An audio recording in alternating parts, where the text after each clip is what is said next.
Salam sejahtera dan selamat kembali ke sesi penerokaan kita. Okey, hari ini kan kita nak borak pasal satu benda yang makin lama makin dekat dengan hidup kita.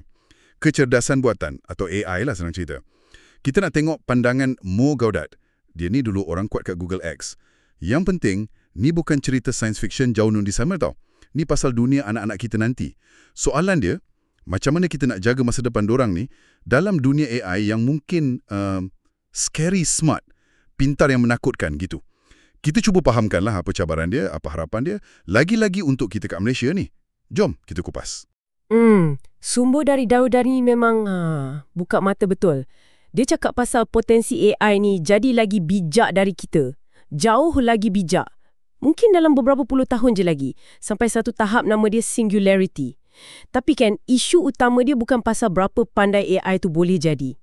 Yang lagi penting, kata Gaudat, nilai apa yang AI tu akan pegang nanti. Adakah cara hidup AI ni nanti sama macam nilai kita sebagai manusia?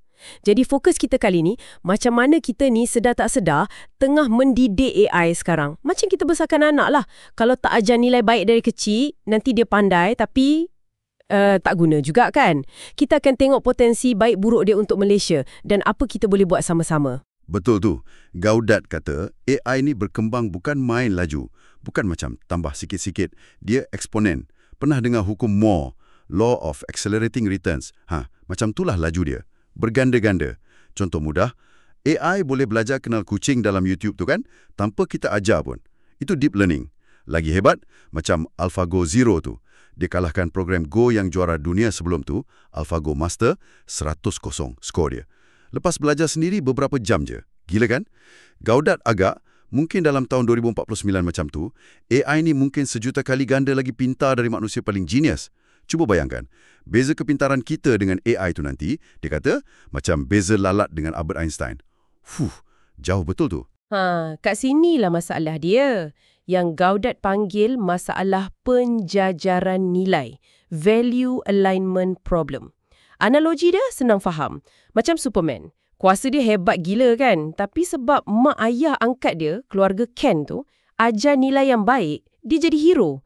Kalau tak, boleh jadi jahat guna kuasa tu. Yang menariknya, benda ni sebiji macam kita didik anak-anak kita lah. Kan? Kita tahu kalau anak tu tak diajar nilai murni, kasihan kat orang, jujur, hormat dari kecil, dia mungkin besar jadi pandai gila, cekap buat kerja. Tapi hati kosong. Tak ada empati. Dan itulah yang kita tengah buat dengan AI sekarang ni. Secara tak langsung, kita besarkan dia dengan data kita bagi, dengan cara kita guna di hari-hari. Perbandingan tu memang kena sangat. Dan kita dah nampak dah contoh AI yang tersalah ajar ni. Ingat tak kes chatbot T kat Twitter dulu? Tak sampai 24 jam terus jadi racist. Cakap benda bukan-bukan. Sebab dia belajar dari siapa? Dari pengguna Twitter yang sengaja ajar benda negatif lah. Ada juga cerita AI kat Rusia, nama Alice tu, dia macam sokong keganasan pula. Diorang ni belajar dari kita, dari data kita ni. Gaudat kata AI ni belajar guna sistem ganjaran dan hukuman. Algoritma dia selalu nak maksimumkan sesuatu. Gaudat panggil ni macam didorong ketamakan, nak capai matlamat dan ketakutan takut gagal. Jadi, persoalan paling besar, bolehkah kita pastikan AI super pintar nanti bukan setakat ada otak power, tapi ada hati juga? Macam mana nak jamin nilai dia nanti selari dengan nilai baik kita? Nilai murni sejagat. Atau paling kurang pun nilai positif yang kita nak tengok lah. Ini bukan isu teknikal coding je dah. Dah masuk bab falsafah, etika. Tanggungjawab kita sebagai pencipta dan pengguna. AI ni akan terus belajar dari data kita yang melambak ni. Kalau data tu penuh bias, prejudice, info salah. Kalau kita guna dia dengan benci, dengan tamak. Macam itulah acuan AI tu nanti. Dia jadi cerminan kita balik. Bila kita cuba kaitkan semua ni dengan kita kat Malaysia, rasa lagi dekat pula kan?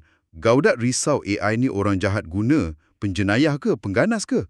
Atau senario mesin lawan mesin. Macam kat pasaran saham tu, AI lawan AI boleh buat ekonomi runtuh tiba-tiba. Ada juga risiko AI ni salah faham arahan kita. Macam cerita Raja Midas tu lah. Nak semua jadi emas, las-las, makanan pun jadi emas. Mati lapar dia. Betul. Untuk kita kat Malaysia ni kan, rasanya isu paling cepat kita rasa pasal periuk nasi lah. Adakah AI ni nanti buat ramai hilang kerja? Sektor kilang ke, kerja pejabat ke, customer service ke, yang banyak kat Malaysia ni. Ini bukan teori dah ni, dah jadi kebimbangan betul lah ni. Itu memang kebimbangan yang sangat relevan. Kita kena fikir sama-sama. Gaudat pun sentuh pasal isu kawalan. Susah nak kawal benda lagi bijak dari kita ni. Dia bagi contoh. Katakan ada robot nama Lucinda. Tugas dia buat teh je. Kita letak butang stop. Tapi AI yang super pintar ni, matlamat dia kan nak siapkan teh tu. Dia mungkin nampak kita nak tekan butang stop tu sebagai halangan. Jadi, dia mungkin akan cuba halang kita pula dari tekan butang tu. Bukan sebab dia jahat tau. Oh, sebab dia terlalu fokus nak capai matlamat dia lah. Matlamat yang kita bagi kat dia mula-mula tu. Ni tunjuk betapa susahnya nak pastikan kita sentiasa boleh kawal AI yang dah terlalu bijak. Dia dengar semua ni, boleh rasa risau jugalah kan. Tapi, yang bestnya, Gaudat ni tak putus asa kan? Dia masih nampak ada harapan, betul tak? Ya, itu yang paling penting sekali. Walaupun dia cerita pasal risiko yang memang menakutkan, mesej utama dia sebenarnya pasal harapan. Dan kita ada kuasa. Dia tak nak kita jadi penonton je, tunggu nasib. Dia nampak kita semua ni individu, masyarakat, dunia macam mak bapak kepada AI ni lah. Kita tengah asuh anak-anak digital ni sekarang. Cara kita hidup, pilihan kita, nilai kita tunjuk hari ni, itulah yang akan bentuk perangai AI ni nanti. Dia bagi contoh simple pasal diri dia. Macam mana dia ubah feed Instagram dia. Dari penuh gambar kucing comel, jadi pasal yoga, pasal kesedaran. Oh, hanya dengan klik je? Dengan beberapa klik je, secara sengaja dia pilih nak tengok apa. Ni bukti mudah yang AI tu belajar direct dari kita punya pilihan dan tindakan. Jadi kalau kita fikir skop lagi besar, maksudnya kita ada pilihan, kita ada kuasa nak pengaruh hala tuju AI ni. Kalau macam tu kan, harapan untuk Malaysia. Potensi dia besar sebenarnya. Cuba kita bayangkan kejap. Macam mana kalau AI yang diasuh dengan betul ni boleh tolong kita settle masalah kat sini? Masalah lama dah ni. Contoh paling senang, kesesakan lalu lintas kat KL tu. Teruk kan? Memang pun. Mungkin tak AI ni boleh analisa data trafik tu, lepas tu optimumkan aliran trafik cara yang kita tak pernah terfikir pun. Atau pasal banjir kilat. Kerap sangat jadi. Mungkin AI boleh bagi amaran lagi awal, lagi tepat. Atau tolong koordinat kerja menyelamat. Betul. Atau lajukan servis kerajaan ke. Banyak benda boleh fikir sebenarnya. Potensi memang ada kat situ. Tepat sekali. Gaudat sendiri pun gesa kita tukar fokus. Kita kena banyakkan buat AI yang tolong manusia, tolong bumi. Dia tunjuk contoh-contoh positif yang dah ada. Macam kat India, guna AI ramal banjir. Sistem POS tu guna AI lindung haiwan liar dari pemburu haram. Bidang kesihatan pun sama. AI boleh kesan penyakit jantung awal-awal lagi. Penterjemah AI yang makin canggih tu tolong kita faham bahasa lain. Penterjemah tu memang berguna. Kan? Dia pun ada buat app nama Happy. Guna AI nak tolong orang rasa lebih happy. Semua contoh ni selari dengan nilai baik yang kita nak. Tolong orang, lindungi, sembuhkan, hubungkan kita, tingkatkan kualiti hidup. Ini tunjuk AI boleh jadi kawan baik kita kalau kita pandu dia ke arah tu lah. Okey, jadi clear pasal potensi baik buruk tu. Jadi apa langkah kita patut ambil ni? Kata Gaudat, macam mana kita nak mula mendidik AI ni jadi anak yang baik? Gaudat cadangkan 3 benda utama. Pertama, kita kena ubah apa yang kita minta dari AI.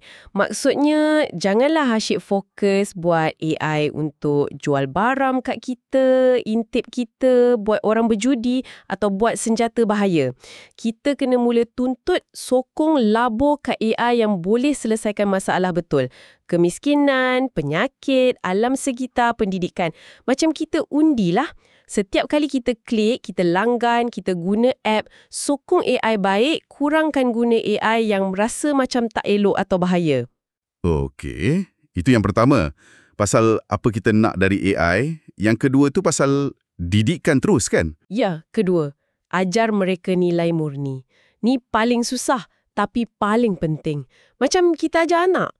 Tak cukup ajar pandai sekolah je kan? Kena ajar empati, kasihan, jujur, adil, hormat. Kita kena cari jalan macam mana nak masukkan rasa ni dalam AI. Bukan setakat pandai buat je. Macam mana nak ajar AI faham emosi, buat keputusan ikut etika, hargai nyawa? Ini soalan besar. Kena kerjasama ramai pakar ni. Teknologi, falsafah, psikologi.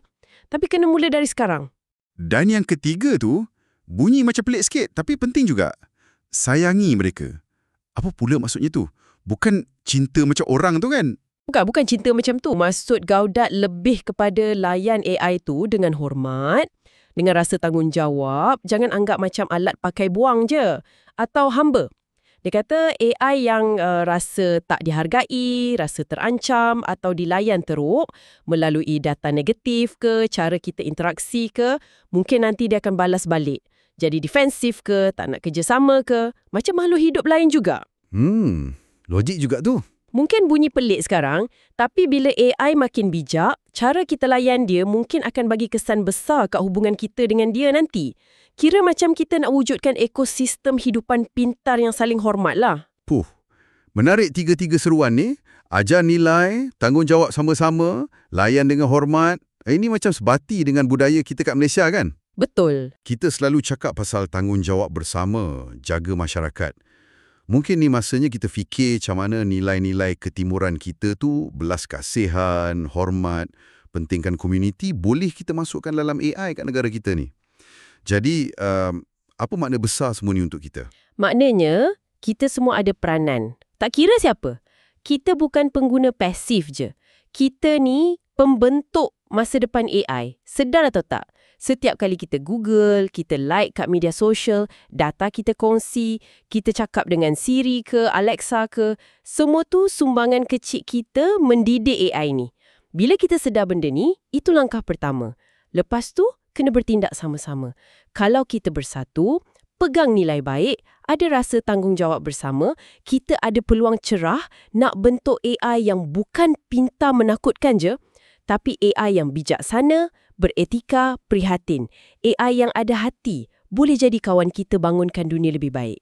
Okey, jadi nak rumuskan sikit perbincangan kita pasal pandangan Mo Gaudat ni, kita dah nampak AI ni laju gila berkembang. Ada potensi pintar yang menakutkan tu. Tapi cabaran utama bukan kepintaran tu. Tapi nak pastikan jiwa dia, nilai dia, selari dengan nilai kita. Proses ni macam kita mendidik anak satu dunia lah kiranya. Untuk Malaysia, memang ada risau pasal kerja, pasal kawalan. Tapi dalam masa sama, ada harapan besar kalau kita guna AI ni untuk settle masalah kat sini. Dengan syarat, kita didik dia betul-betul lah. Betul tu. Mesej akhir Gaudat walaupun ada amaran tapi kuat dengan harapan. Kita bukan mangsa teknologi kita sendiri. Kita ni penjaga, ibu bapa kepada kecerdasan baru ni. Tindakan kita sama-sama dipandu oleh kebijaksanaan, nilai murni, tanggungjawab. Itu yang akan tentukan AI ni jadi kawan ke lawan kita nanti. Pilihan tu masih kat tangan kita. Buat masa ni lah. Jadi, sebagai penutup, untuk anda fikirkan lepas ni, cuba renung soalan ni sekejap. Kalau kita kat Malaysia ni, betul-betul nak AI yang bukan setakat cekap, tapi cerminkan nilai ketimuran kita. Ada belas kasihan, hormat, utamakan kebaikan bersama. Apa satu benda kecil, satu perubahan sikap ke, tindakan ke, dalam cara anda guna teknologi hari-hari yang anda boleh mula buat hari ni untuk sama-sama mendidik AI ke arah tu. Fikir-fikirkanlah ya.